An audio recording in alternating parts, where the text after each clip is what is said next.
Tonight, something happened that no defense analyst in Washington was willing to call possible. Iran struck the heart of Israeli air power and walked away with the momentum. In a single operational window lasting less than 30 minutes, 40 of Israel's most advanced fighter aircraft were destroyed on the ground, not intercepted in the air, not damaged in a dogfight, destroyed on the ground inside hardened shelters at the most heavily defended airbase in the Middle East.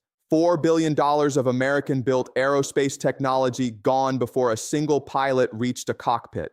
The weapon that did it was the Fateh-360, a missile that Western analysts had categorized as a regional nuisance, a short-range tactical system, something to be managed. Last night, that dismissal was demolished alongside the aircraft shelters it hit. To understand why this matters beyond the headlines, you need to understand what Nevatim Air Base actually represents. This is not just an airfield. Nevatim is the operational center of Israeli air dominance across the entire region. Every major strike against Iranian assets in Syria, every deep penetration mission against Hezbollah infrastructure, every covert operation requiring stealth aircraft capability, it all flows through Nevatim. Destroying Nevatim's flight line is not destroying planes. It is destroying Israel's ability to project power across every active theater simultaneously. Iran understood this with complete clarity, and they planned accordingly. The strike began at 2:17 in the morning. The timing was not random. Israeli defense crews were at their lowest overnight readiness. The watch rotation had just changed. Then came the first wave, hundreds of decoy drones flooding radar networks from multiple directions simultaneously,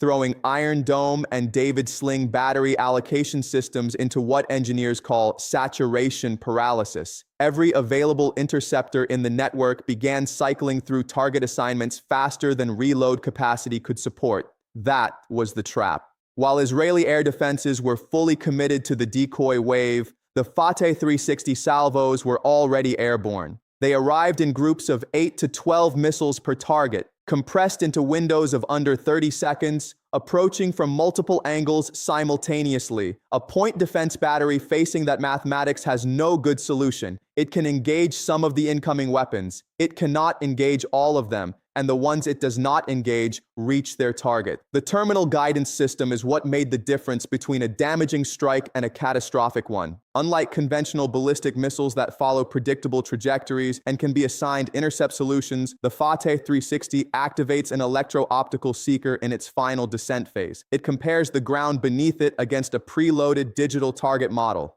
It is not following GPS coordinates. It is looking at the ground, identifying specific structures, and steering itself toward a designated point on a specific building. GPS jamming, which American systems had been running continuously across the region for weeks, produced zero meaningful degradation in accuracy because the missile stopped depending on GPS before it hit. The impacts were not scattered across the base. They were clustered within specific shelter bays. The missiles were not hitting runways or perimeters. They were hitting the exact building coordinates where F-35s were parked. By 2:47 in the morning, 30 minutes after first launch detection, the assessment reaching IDF Air Force headquarters contained numbers that commanders initially refused to believe. 40 aircraft confirmed destroyed or critically damaged. 3 hardened shelter complexes structurally compromised. Primary fuel and ammunition storage hit and burning. And then came the detail that most shocked Israeli command. A parallel strike package simultaneously hit Ramon Air Base in the southern Negev, where Israel had quietly repositioned a reserve contingent of aircraft as a dispersal measure following earlier escalation warnings. Iran knew about the dispersal. Iran knew the precise locations within Ramon where the aircraft had been relocated. That is not battlefield intelligence. That is a penetration of Israeli operational security at a depth that has not been publicly acknowledged by any official source.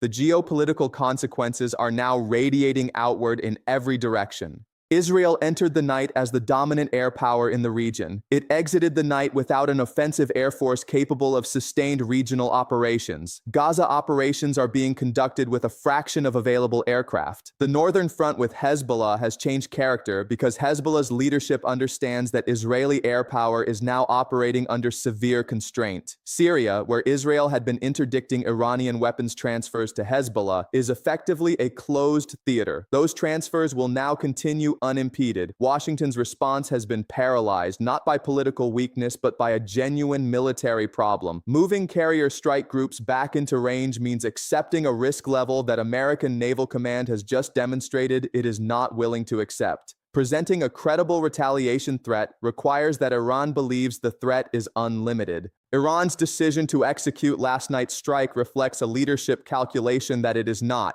And the question that no one in the Pentagon is answering publicly, but every analyst is asking privately, is this: if Nevatim can be struck with this precision and this density, what does that mean for Al Udeid in Qatar, Al Dhafra in the UAE, Incirlik in Turkey? These are conventional open-air bases with known coordinates against an adversary that just demonstrated it can hit a specific aircraft shelter bay at over 1,000 kilometers range. The silence from the Pentagon on that question is itself an answer. For 75 years, Israeli deterrence has rested on one foundational guarantee: absolute air supremacy, the ability to strike anywhere in the region at any time with impunity. That guarantee is now visibly conditional. It fails under specific conditions, and Iran has just demonstrated publicly for the entire world to observe that it knows exactly what those conditions are.